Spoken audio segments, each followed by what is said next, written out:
Okay.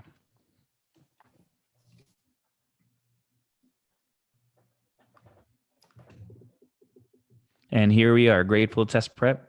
We are going into our free session, and my name is Alex Torres. I'm the educational director for Grateful Test Prep, and I have Patrick Spano here with me, and he's going to tell us a little bit about what we got going on here. Thank you, Alex. Yep. Thanks to everyone who's here and everyone that'll be coming in over the next hour.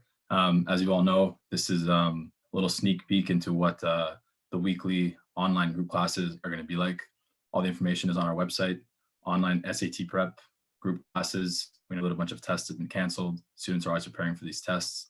We're looking towards the June test, which will be coming up. So in this session, as I said, just a bit of a sneak preview into what we do with our students on a weekly basis, and we'll be offering starting this Thursday. We'll talk more about that at the end of the hour, but for now, I'll throw it back to Alex, and we'll get into some valuable insight for this test. Take it away, Alex.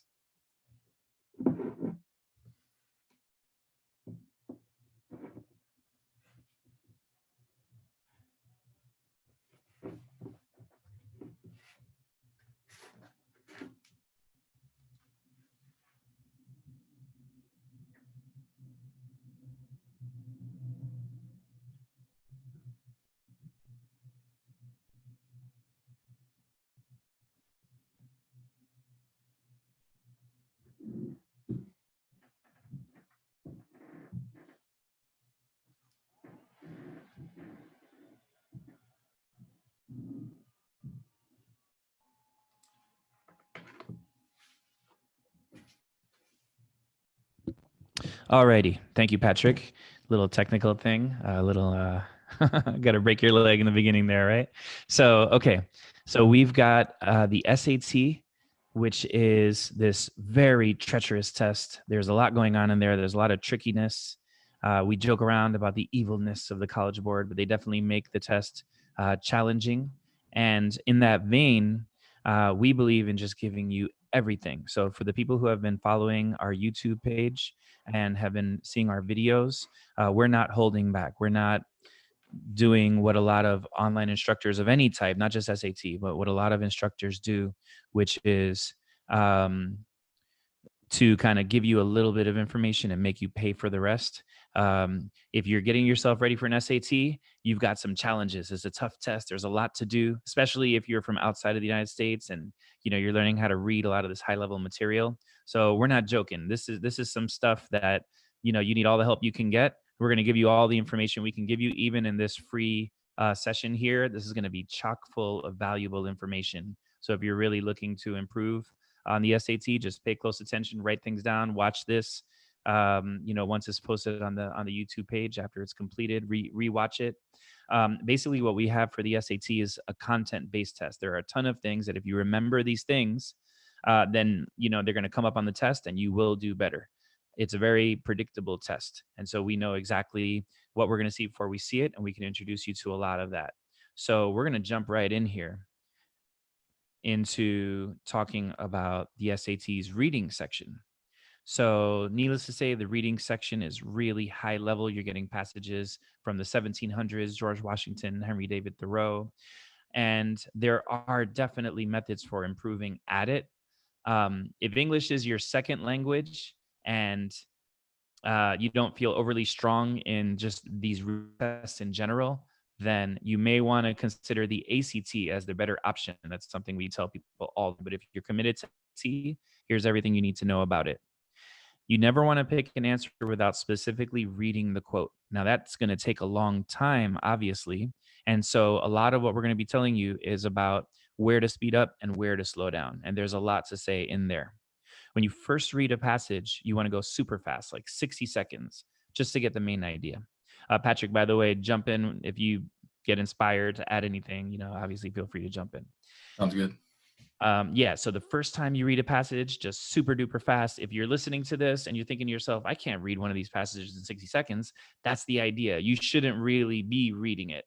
When you try to get everything at once, you're going to get that feeling like you have no idea what you just read. And we don't want that. You want to look through it and just be able to say, okay, here's a passage where they're kind of saying XYZ. You can, here's a passage in favor of the nutritional benefits of Greek yogurt, to give a real example.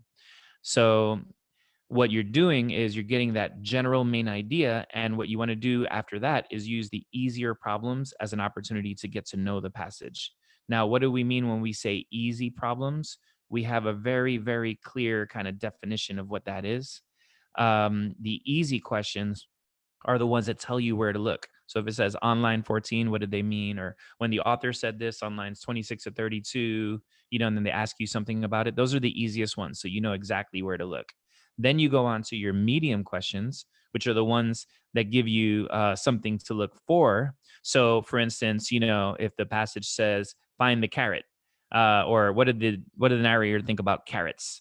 Well, that's just as good as giving you a line number. So, it's not as easy as the real easy ones where they're literally giving you a line number, but they're giving you something to look for. So it's pretty standard. Then you get to the hardest ones where they're really asking you for some really deep level understanding of the passage. And so you want to leave those for the end. I did an experiment with a girl, a student of mine, Kristen, if she happens to be catching this presentation, what's up? But Kristen is an amazing student who's been getting just 1550s, 1560s, 1580s. And being such a high level student, I did a little experiment with her. I let her read a passage and I just said, read this, tell me the main idea. And this, I can say this confidently because I don't have a student as good as Kristen. Her take on the main idea was something that I might give on a scale of A to F. I might give her a C, believe it or not. But then I gave her the 4 or 5 questions that give you the line numbers of where to look. And then I asked her the main idea again.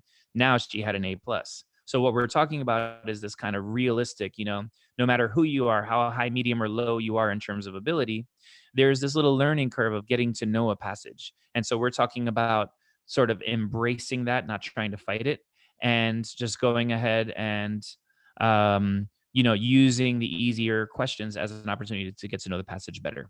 Now, of course, whenever possible, you want to answer questions in your own words first, based on specific lines from the passage. That's really big for us because the answer choices are there to fool you. They're not there to help you. So you want to generally know what they're talking about and then answer questions based on that in your own words. And once you've done that, then you go to the answer choices. In order to apply these approaches, you must be comfortable going out of order, skipping questions, moving on once a question's taking too long. A lot of the things that would put a lot of us on edge, you got to be really comfortable doing all that because, what's the SAT going to do to make it harder? They're going to put the hardest questions often right in the beginning. So if you just are one of those people where you feel like you have to do A before you do B and you have to do B before you do C, then you're not going to have, the best outcome on the SAT. You got to just break that and be willing to go around according to what we were saying with the easy, medium, and hard questions right here. That's the order you need to be going in because you have 65 minutes, but that's not as long of a time as you might think. There are 2 overall reading styles to know about. One we just call skipping words. So, if you stick around, if you join our group sessions that we're going to be talking about more later, we'll model this, we'll read out loud for you a great deal. But the idea is that, you're skipping names, dates, things in parentheses, things that don't seem to matter much. You're just trying to get that initial impression. Skipping words is what you're going to kind of want to do in the beginning. Then there's the focusing on verbs method. This is the exact opposite. This is what you do on the toughest of the tough questions, or when you have it down to just 2 answer choices. You want to focus on verbs. This is maybe one of our crowning achievements, what we've been contributing to the SAT sphere in terms of really helping people who have had a tough time with reading really start to feel better about it. There are some verbs that are more important than the others. Like we all know the words run, punch, and jump are verbs. Verbs are action words. But these little verbs here, is, was, are, am, were, be, have, has, and had, these are more important. And there's a couple of reasons why. They're the most common verbs you'll ever see. These what are called linking verbs in English class. And they're easily ignored because they're these little words.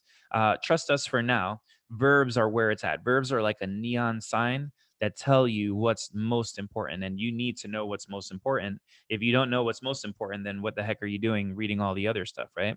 So little by little, we're talking about this approach of reading from easy to difficult rather than from beginning to end, and from important to less important rather than from beginning to end.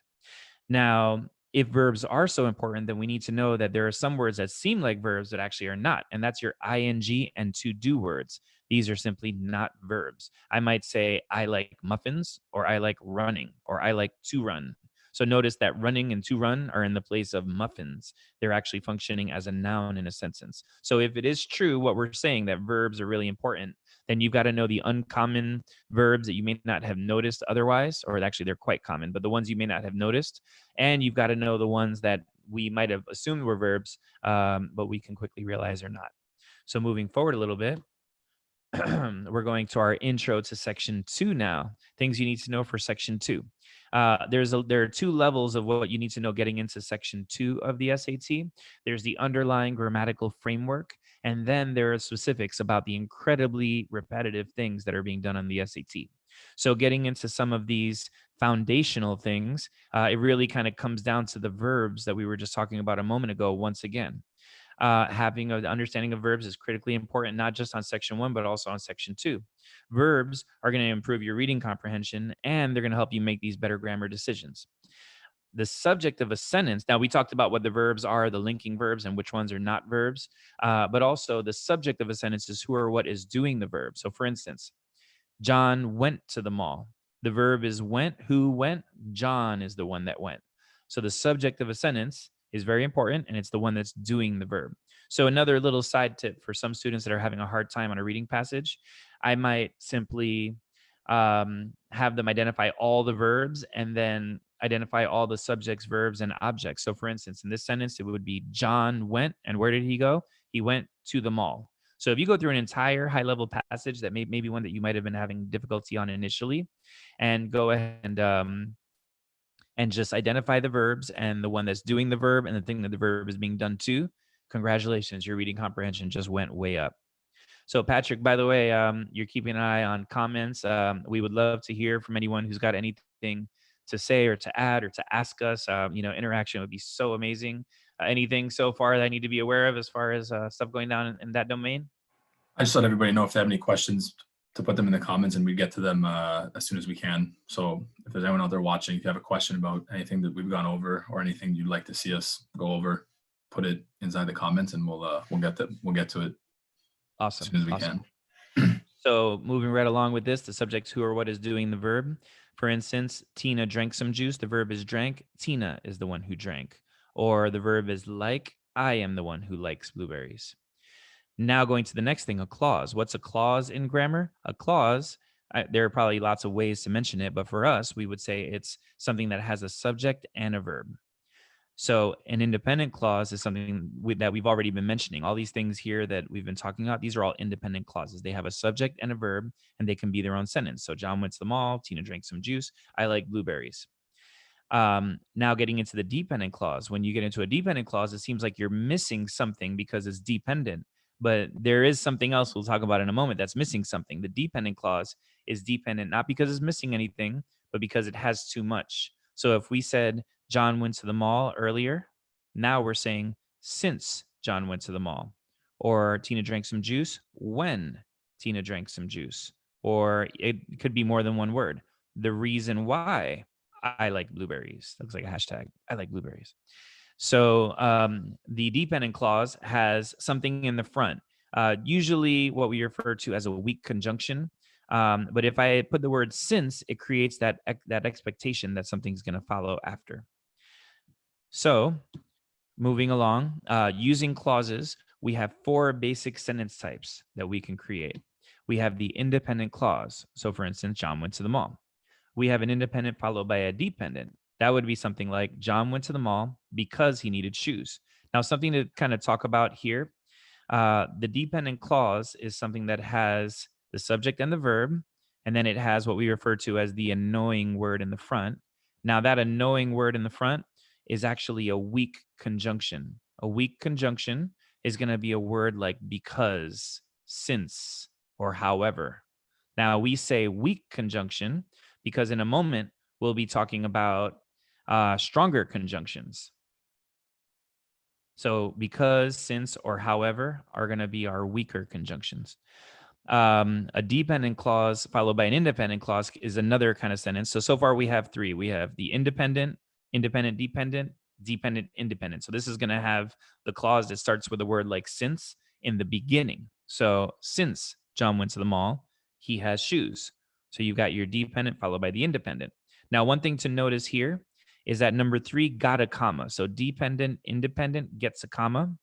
And number 2 got no comma. Independent, dependent gets no comma. So believe it or not, on the ACT and very much on the SAT, but more on the ACT, one of the most common question you're going to get is whether to keep or delete a comma. Seems a little elementary. Why are they asking me after all these years of schooling whether to keep or delete a comma? Turns out your knowledge of whether to keep or delete commas is indicative of your understanding of everything that we're doing, all of the underlying foundational English. So super important stuff here as far as your day one knowledge of what you need to know to do well in the SAT. Last but not least, you have the situation where there are 2 independent clauses. So if you have 2 independent clauses, that's going to be really valuable because there's going to be 2 ways to join 2 independent clauses. Now, an independent clause, like we said before, is something like John went to the mall, or he bought shoes, right? So if I'm going to join 2 independent clauses together, that's going to be a sentence like John went to the mall, he bought shoes all together. So there's 2 ways you can join 2 independent clauses, with a semicolon or with a comma conjunction. So I could say John went to the mall, semicolon, he bought shoes. Or I could say John went to the mall, comma, and he bought shoes. So out of the different ways, the different types of sentences that we're laying out for you here, 1, 2, 3, and 4. Number 4 is by far the most important one. 1 second here.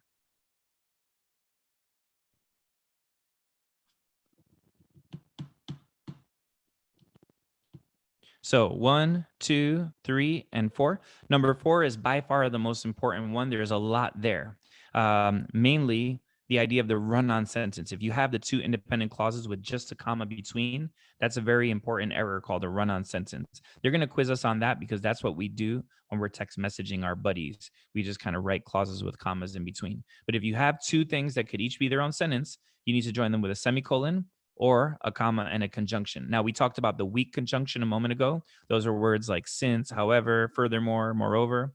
Now we've got the strong conjunctions. And the strong conjunctions are going to be words like the fanboys words, which most people have heard of.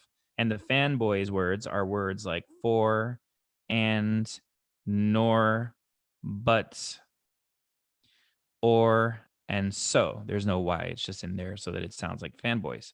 But these are really critical. The strong conjunctions work a lot of ways because if I see a comma and a strong conjunction, I can do it backwards. I can verify that the thing on both sides of that, this thing here and this thing here, that those are both independent clauses. So there's a lot there and a lot of stuff that we're going to practice. If you join into our group classes that are going to be happening twice a week, we're going to really help you to become an expert at all these things. And these are things that we guarantee you'll see on any SAT you ever take because the test is so incredibly repetitive. So now we're talking about the last element of the English language. So you have your independent clauses, dependent clauses, and modifiers. And guess what? That's the whole English language. So the modifier, first we're going to give you some examples of what they are. So needing shoes, John went to the mall. So the sentence is still John went to the mall. John, who dates Tina, went to the mall, or John went to the mall getting into a fender bender. So far we're seeing that the modifier is just like a little extra information that gets tacked on to your independent clause, to your sentence. And now we're going to kind of talk about what are the official rules of what a modifier is. So modifiers can go at the beginning, middle, or end of the sentence at the same time. So you can put them here, here. John, okay, needing shoes. John, who dates Tina, went to the mall, getting into a fender bender. So notice that the independent clause is still what it was before. John went to the mall. But what we're talking about are all the bells and whistles, all the things that make a nice, simple, easy sentence just seem so much more complicated. And you can also put them back to back. So John went to the mall, getting into a fender bender, arriving late to the dance. So a lot of applications of modifiers, but there are 5 main rules that you would want to memorize about modifiers that are going to help you use them in real situations. So technically, it's a clause that's missing the subject, the verb, or both. Notice that, just going back a little, notice that right here, there's no mention of John. because John is the subject of the sentence, and there's no he, which would be the pronoun that means John.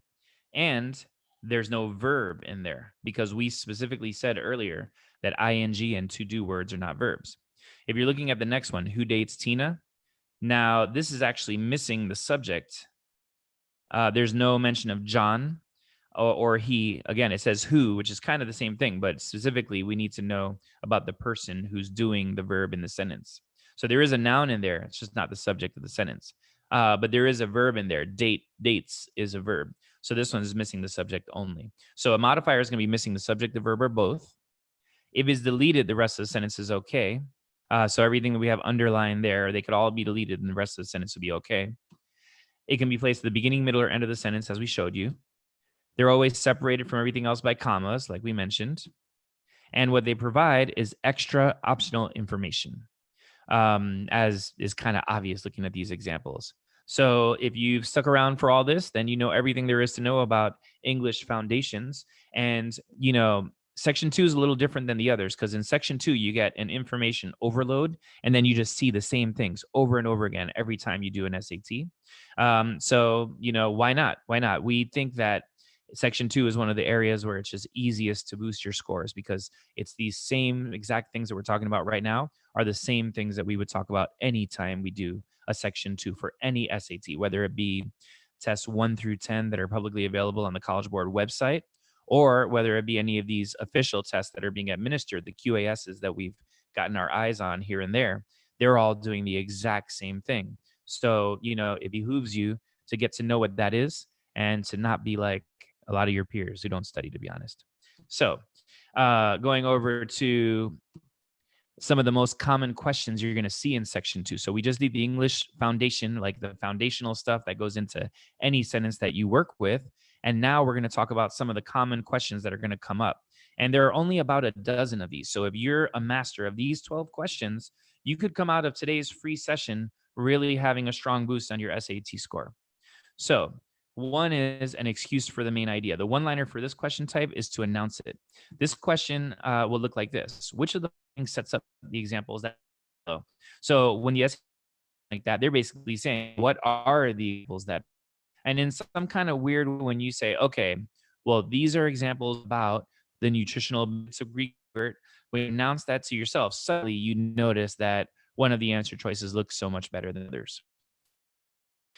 Another example of what it might look like, which answer to the main point of the last paragraph? When you see something like that, they're basically asking you, what is the main point of the last paragraph? Next is the question type about adding or deleting sentences. If they're asking you to add or delete sentences from all of our experience going so many SATs and tutoring thousands of students, we've seen that comes down to the main idea of the paragraph. So the single thing the paragraph saying.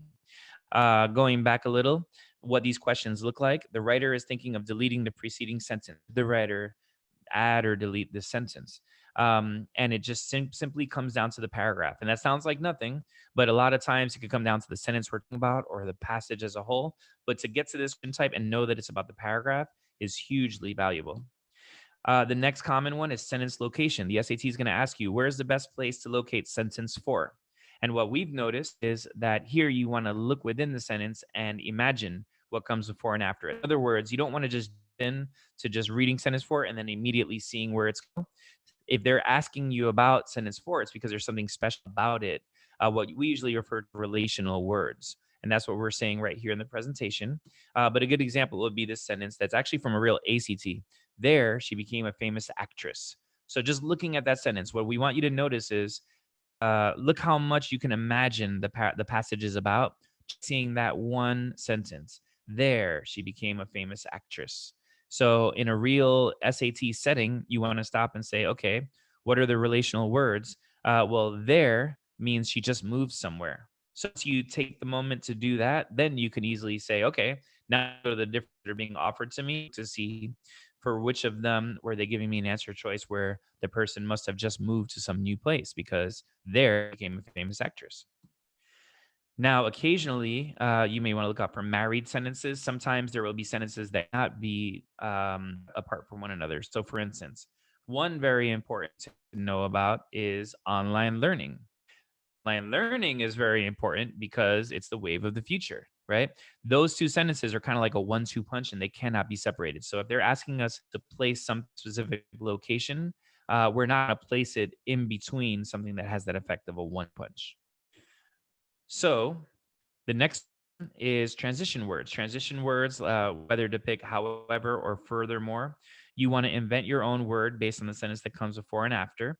This forces you to really read it. A lot of times we're actually not reading, but what we're doing is we are kind of fitting in the answer choices and balancing so much on at once. So if I tell you invent your own word, then you're going to stop and actually read it. Trust me, don't put into these things on your own. Trust us. We've tutored so many students.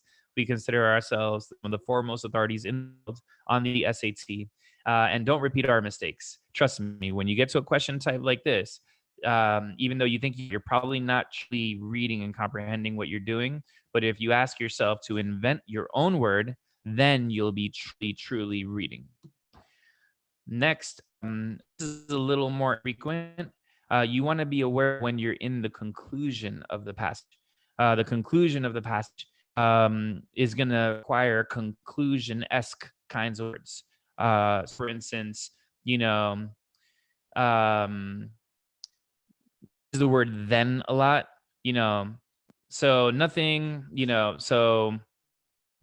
is as common then as online learning, or there are a lot of these words, or in short, or to these ends, what we're going to say is this. So it's almost like at the end of passages, the writers become like just a little bit British. So you're aware of that when words, if you're in special punctuation. If you are a master of special punctuation, your SAT scores went up by about 30 to 50 points in my view. The semicolon is for two independent clauses, so that's where our English gradations come in handy. The colon, we talked about the semicolon here, but the colon would be an independent clause, and the second part is anything that describes the first part. So just going back to for a second, there's one sentence we always use.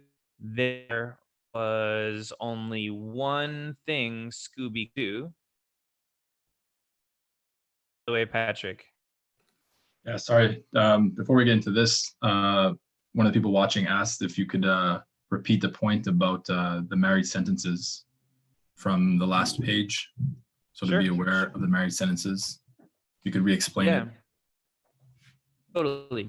So that's the thank you so much for the comment, and we appreciate the interaction and hang out with us, and we'd love to help you boost AT. The idea of married sentences would be like if one important thing I want to talk about now is math. If you don't have a good handle on math, you'll struggle on the SAT. So just notice that I'm giving you like part one, part two. Sorry, I didn't talk at this. You'll struggle. I'm giving you part one and part two of an idea. Important to talk about is math. If you don't have a good handle on math, you'll struggle on the SAT. So that's the idea of married sentences. They're sentences that just kind of go together. A lot of times it's the introduction of an idea and then kind of the continuation of that as it's elaborating a little bit. So if you like these sentences that are two-part, one continuous idea, that's the married sentences that we're talking about. And you're not going to want to like being locate a sentence. You're going to want to stick a sentence right in between those two ideas because it would be breaking up the momentum of that type of statement. Anything to add, Patrick, as I struggle through this? I think that should be good. Just the idea, it's not always very clear to see, but if you're on the lookout for it when you have to place these sentences, and it's not always going to happen, it's not going to be in every paragraph, in every passage that you're going to see this, but if you're on the lookout for it, as you said, as you got into, if the ideas seem to connect in two separate sentences, that's what you want to be. You want to be vigilant, and you want to make sure that you don't stick your sentence right in there. But you did a very good job. Thank you. All right, so good. Thank you. I appreciate that. So let's go ahead and keep moving. And thanks so much for the comment. It makes us feel important when people just comment. You know, we're humans. We have self-esteem too. So, you know, thanks so much for telling us that you care. So we were talking about the first part is an independent clause. The second part is anything that describes the first part. Now, by the way, we ask students every single day, when would you use a colon? And they say, I'm pausing for a second. So when would you use a colon? Everyone out there who's listening, everyone will say it's for a list. Or, well, guess what? These tests know that you're going to say that. And like I've never can't think of a single situation where I've ever seen a colon used on an SAT prior to it, because it's common and they know that you know that, so they're not going to test it. But this example right here is a better example of the kind of way that the SAT would use a colon. The first part is an independent clause, so there was one thing you could do, and the second part is describing run. Now, the second part is anything. That is the first part. And anything is a good word given our English foundation lesson that we did a moment ago, because anything is an independent clause, a dependent clause, or a modifier. So I could, I'm not going to write this one out, but I could be a little more detailed and say, after deliberation, board of directors arrived at a solution to their financial conundrum. They decided to fire their accounting department. So what am I doing there? I've got an independent clause in the beginning. And now instead of following it with just the word run, like we're doing here, I'm following it with entire independent clause, something that could be its own sentence.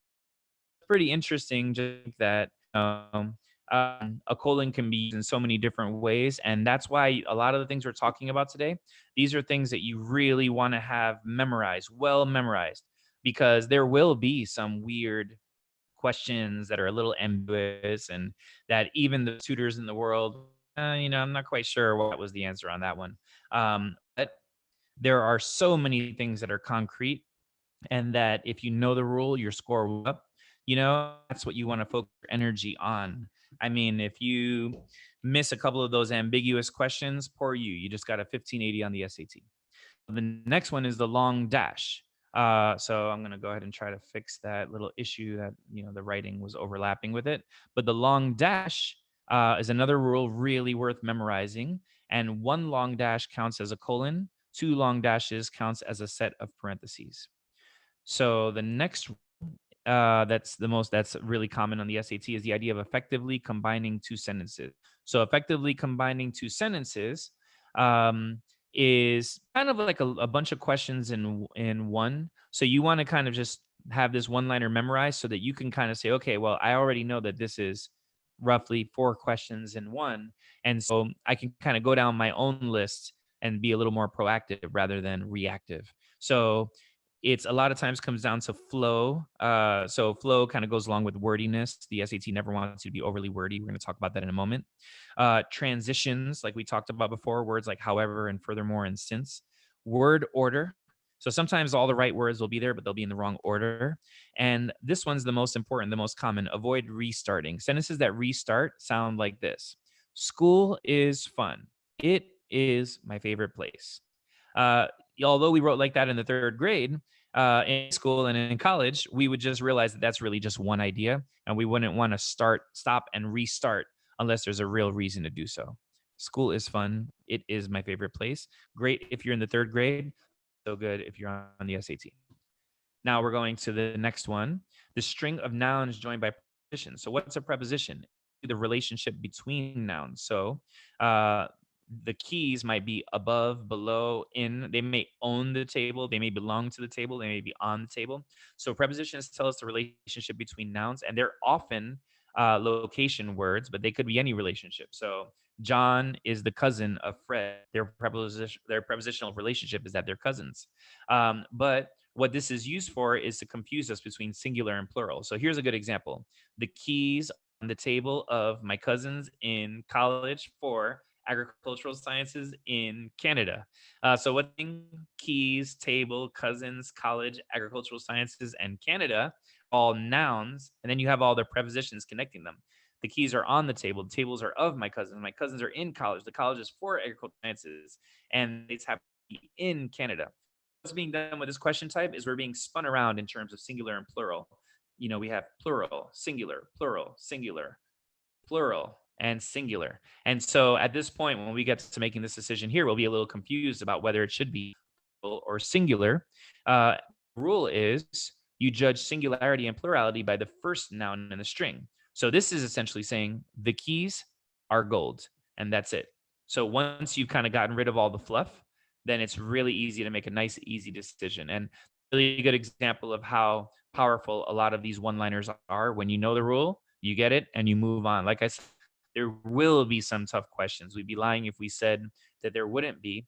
But we do feel like you could get up to a really high score, like 1550 or something like that, without having gotten any of those really toughest questions wrong. Right. So, okay, moving on. Wordiness versus conciseness. Generally, if you're going to be more wordy, those extra words should have some value. If they're just kind of there and they're kind of meaningless, then we don't want them. We want to be there. So he jumped high versus he was able to jump super duper high that day. You could see how the one on the right could just be cut down so much. Now, the evil cousin of wordiness is repetitiveness. So if, they may say, a question may say, he jumped high and up in the air. And since we know that repetitiveness is a thing on the SAT, we're going to be on the lookout for that. And if something's borderline repetitive for you, to go ahead and assume it's repetitive because we know that's a thing on the SAT. Now moving on to another one, word choice. So that's a question on section 2 that'll give you 4 words for a situation. And often it comes down to the definition of the word. So, the SAT definitely does quiz vocab, at least a tiny bit. But more importantly, it comes down to how formal. By the way, we've noticed when the SAT talks about tone, even if a question specifically says, which of the following matches the tone of the question or the tone passage, SAT talks about tone, they're talking about casual versus formal. And it's the SAT, so they pretty much always want things to be very formal. But occasionally on word choice questions, you'll see 3 of the words are really casual and one of them is really formal. So for instance, hey, what's up? Howdy. What's going on? And then hello. And hello will be the answer because we want to be formal, not casual on the SAT. Moving on. Now we're going SAT math. So we've made it this, talked about a boatload of material. And as we keep saying, we'd love to be able to work with you on master this boatload of material on this wonderful test. When a lot of tutors first saw the SAT, they weren't really fans of it because the questions are so wordy. There's so many kooky things about it. But it really turns out that the redesigned SAT routine is kind of the tutor's best friend, in my opinion, because it's the kind of test that you do need someone to guide you through. Not to get too much into my personal life here, but I'm a big golfer, and golf is a sport where you just cannot teach yourself golf. There might be old people in all of humanity who have taught themselves golf. But it's just a sport where you need someone else looking at you and seeing what your tendencies are, because you can't the club and watch swing the club at the time. And since they redesigned the SAT in 2016, it became that kind of test. We're not necessarily saying that you have to use us. Would love to use you out, but use someone who's authoritative on this test because it's very peculiar. It's very specific. There's a backstory to every one of these questions that we're talking about.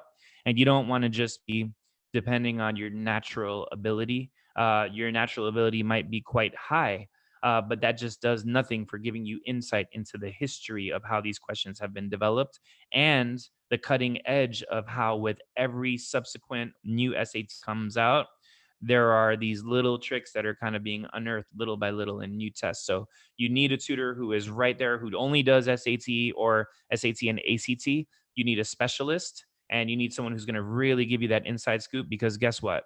Your competition has the inside scoop. So you don't want to be just someone who's extremely bright and who is depending on that. Those are over. Maybe when Patrick and I were kids, even though I flatter myself by saying that because I'm a little old here. Okay, so going into SAT math, the range of questions is very narrow on SAT math.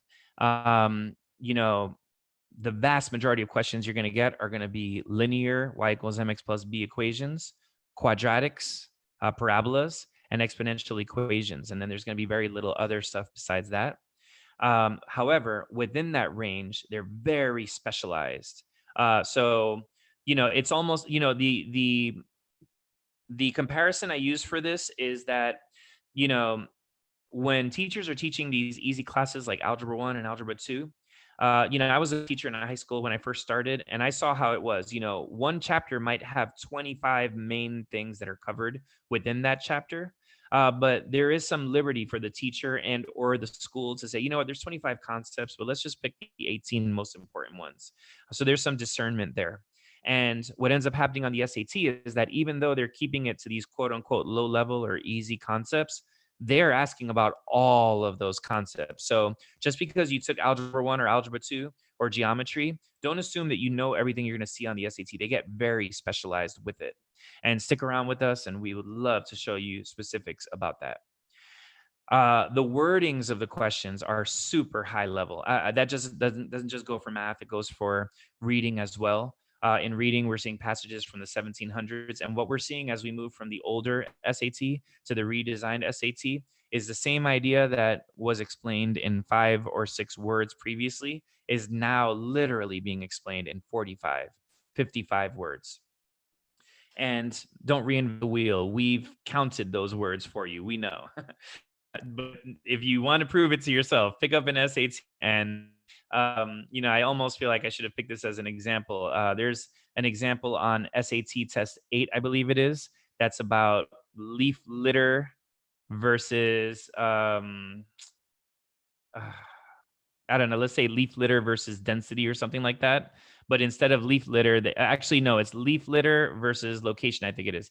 But they say, instead of leaf litter, they say the percent of leaf litter remaining after decomposing for 3 years in a certain number of regions in the United States. So that's what the SAT does. They give you a lot of words for something that could have taken few words. However, well, and in line with that, the biggest difficulty is just knowing what the question's asking. That's what we notice when we work with students.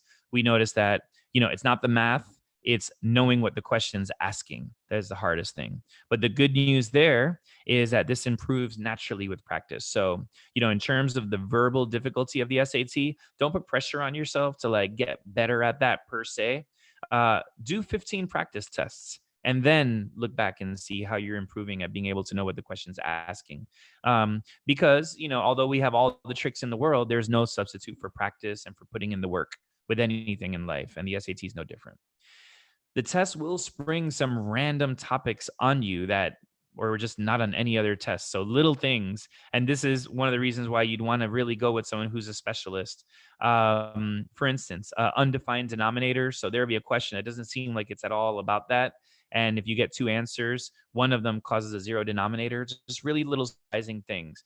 Box and whisker plots.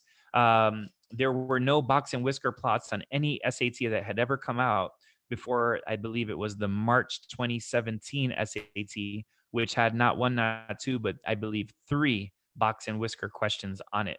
So, this is why you've got to be a master of everything that we know is on the test. You've got to be a master at that because there is a chance that some new little topic will be sprung on a new test that no one was prepared for because it wasn't on any previous SAT. And, you want to kind of make sure you're keeping your eye on that. It's almost like keeping your eye on current events in life. Double and half step quadratics. That's just one that just doesn't seem like it would be on the SAT due to the level that it is. What I'm talking about would be, let me break out my pen for this. And go ahead and quiz yourself. Is this something you would have been ready for? If a question told you to find X and it told you that we had X to the fourth minus 2X squared minus 15 equals 0. Would you have known how to find X in this situation? Or similarly, you'll get a question that would say X minus 2 root X minus 15 equals 0. And these are pretty high level things, like high level in comparison to the bar of what's usually on the SAT math section. So what we're saying is, although, generally it's easy, there are these really little miscellaneous things that you have to be on top of. Now, by the way, the little quick math lesson for you there is that, if, X squared minus 2X minus 15 factors to x minus 5, x plus 3, then this one here would factor to x squared minus 5 and x squared plus 3. And this lovely example here would factor to root x minus 5, root x minus plus 3, excuse me. So I would love to know in the comments if you knew how to do that question. Be honest. I have a feeling most of you did not. And that's what we're talking about. You don't want to just buy the College Board book and just try to do this on your own. You're just putting yourself at a huge disadvantage, not just to people who are tutoring, but to people who are tutoring with some of the better companies, with some of the better tutors out there. Um, you know, with the pre 2016 SAT, it really did come down to your natural level of ability a lot more. Now it comes down to that background knowledge, whether you're in the know, whether you have the right people telling you what you need to know behind the scenes. And that's what we're here for. And Grateful Test Prep would love to help you out. So, in short, make yourself a master of everything they've already taught, because there will always be a few surprises. That's what we've been saying all along. So that's the end of our presentation. But I do have some sort of little math stuff to show. Patrick, would you like me to jump into that right now, or would you like to talk about something else for a little bit? I'll maybe just say a few words, and then you can get into that for anyone who either hasn't been with us for the whole time. If you've been watching, you've been wondering what are the resources that we have there. Obviously, the online group classes for the SAT are starting this Thursday, and they'll be running every Monday and Thursday at 8 p.m. Eastern Standard Time. In addition to that, you can book one-on-one tutoring directly from our website. And then also on our YouTube page, we have many videos covering, I'd say, over 50% so far of the 10 SAT practice tests that are on the College Board site. We're working towards getting all of the answer explanations up there. Those are also linked on our website. We have a free SAT ebook. You can find the link for that on our website also. And then live streams like this, we do them pretty periodically. We have a newsletter also that you can reach out to us if you'd like to be on that for any promotions that we have. And if you have any questions or you're interested in booking time but you aren't really sure, or you just want to speak to us, a free consultation can be booked on our website also. So those are all the resources that we have that can help you.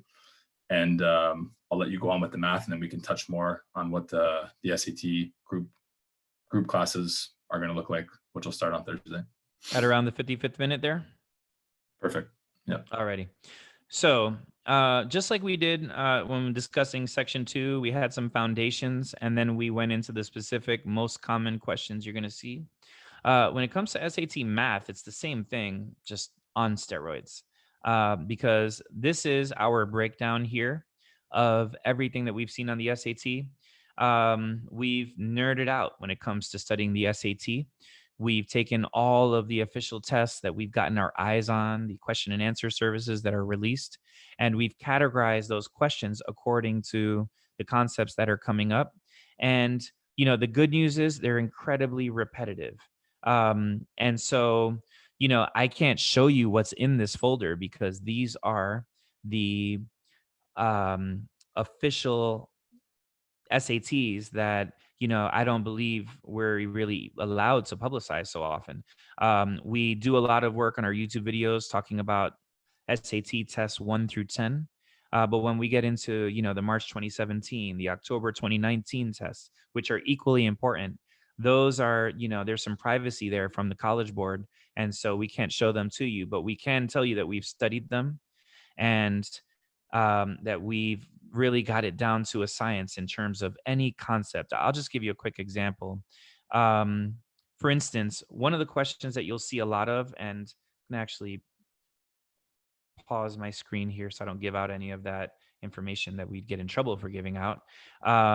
But one of the questions that comes up a lot on the SAT is this question on data, what we call data collection. So this is the idea of, College Board is asking us about some research that was done. Someone conducted an experiment, and is that experiment being done correctly or not? And this is kind of, I'm going to put it on the screen in 1 second. But just what we're doing here is we're giving you an idea of how within any of the concepts that are frequently quizzed on the SAT, there are only a few ways that that concept can be sliced. And that's why, whether it's with us or if you do happen to run into someone who you consider to be one of the best SAT tutors in the world, you need someone like that in your corner, because how would anyone know to look for these things?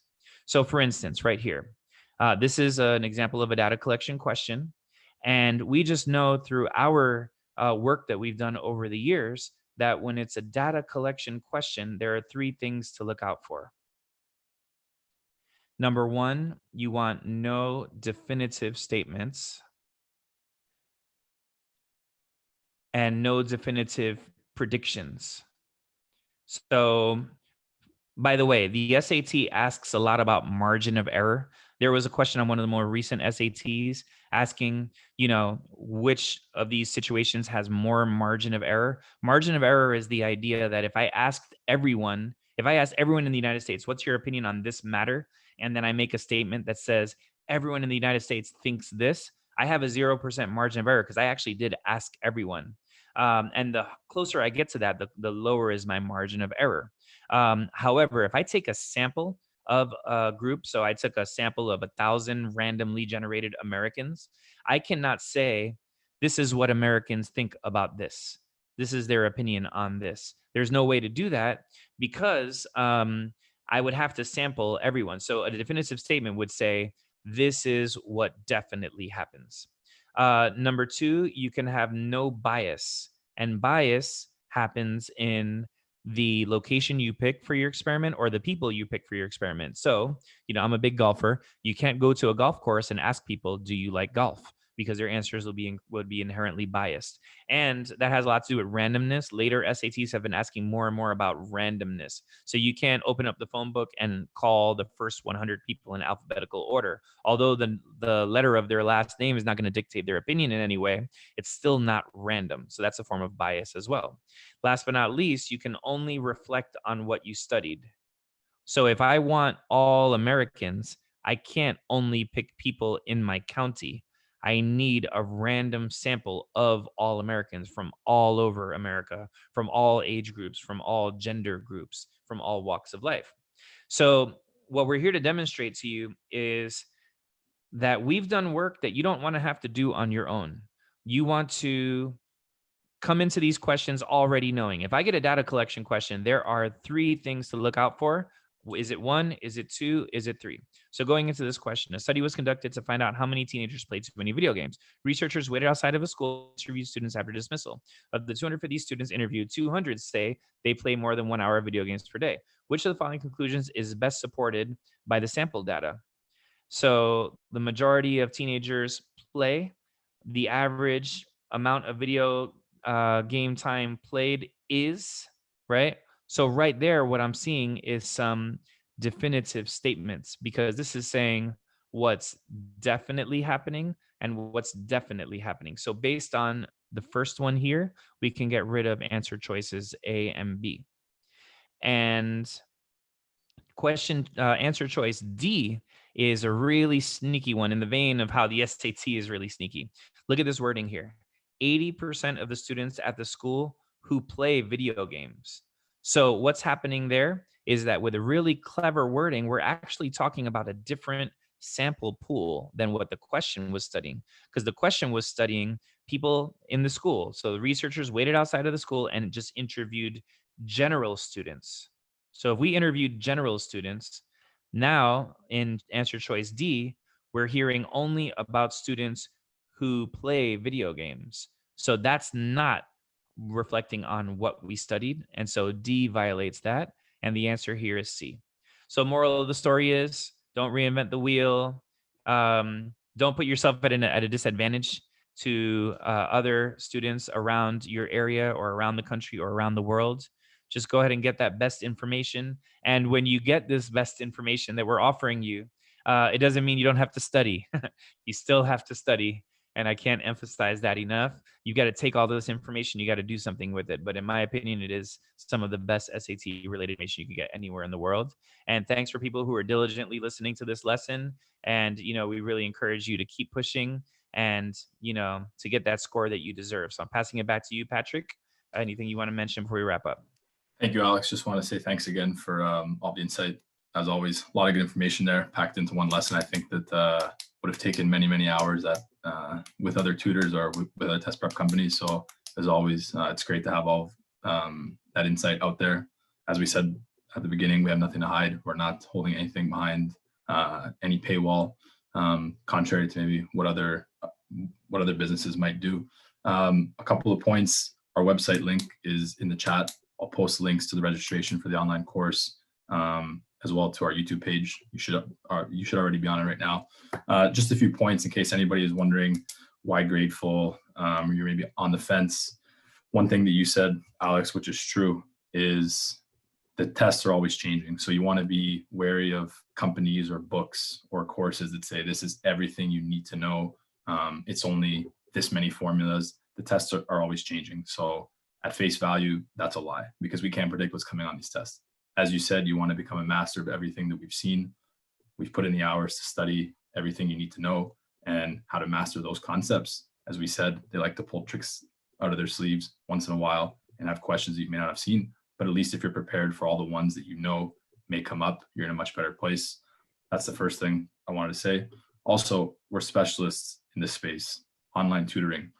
I think probably combined, we've been doing it for over 10 years. Would you say, Alex? Online tutoring like this, with everything going on these days, a lot of companies, a lot of people are going online, and I think that they're seeing it's not very easy.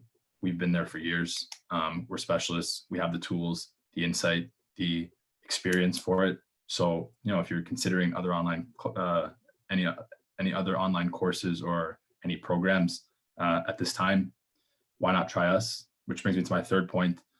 The online group classes that we have, we're bringing down the cost very, very low, which is unlike many other companies also in this space, for many different reasons. You have nothing to lose. So our classes that we'll have are only $15 per hour, the online group prep. So like I said, we're specialists. We believe in the greater good, and we think that you have nothing to lose to try us out. We've showed you today a bit of what we know, and these courses will be 2 times a week till the next test, and then the tests that'll be after that one too. So if you're on the fence, compared to some other programs where they cost probably many hundreds of, if not thousands more, take a chance. I think that we've shown in this 1 hour lesson, you can look at our whole YouTube channel. If you have any questions, you can always reach us by email or by phone. But again, you just want to be wary. You want to find people that are specialists in the space. Like we've said, we've been studying this for years, and all the links will be posted. And if you guys have any questions, the link to our site is already in there. And again, just want to say thank you to everybody who's been following us on our YouTube page that maybe is watching live right now, or that will watch this after it'll be posted up. Everyone that's following us on all of our socials, we appreciate all of your support. It's what keeps us going. The answer explanation videos, we will get to 100% completion in the near future. Alex has been working very, very hard on those. He's been doing a very good job. So we've had a lot of good feedback on that. And more content is going to be pushed out. We were posting a video per day for the last SAT that got canceled in most countries. Just stay tuned. A lot more is coming, much more than we've already been doing. And any questions or any concerns, head to our site. All of our contact info is there. And yeah, just thank you, Alex, and thanks to everyone who was watching or will watch this after it's over. Yeah, so just a couple of last words here. In these terrible times that we're living in, our thoughts and our prayers are with all of you all around the world who happen to be listening to this. This is a time for quarantine. It's a time for family, for staying home, and education is moving online, which is really interesting. We're bringing it back to the basics in so many ways in life, and it is a time where there's not a lot else going on. Why not boost your SAT score, boost your college hopes, learn a lot, and just do something positive in addition to the quality time with your closest family, who a lot of people around the world are stuck with. But we just want you to know that our hearts are with all of you guys who are hearing this, who are going through tough times, and we are deeply sympathetic regarding that. And thank you guys so much for listening to this. Stay in touch, give us your feedback. We'd love to hear from you, and we'd love to have you join our group classes. Take care, guys.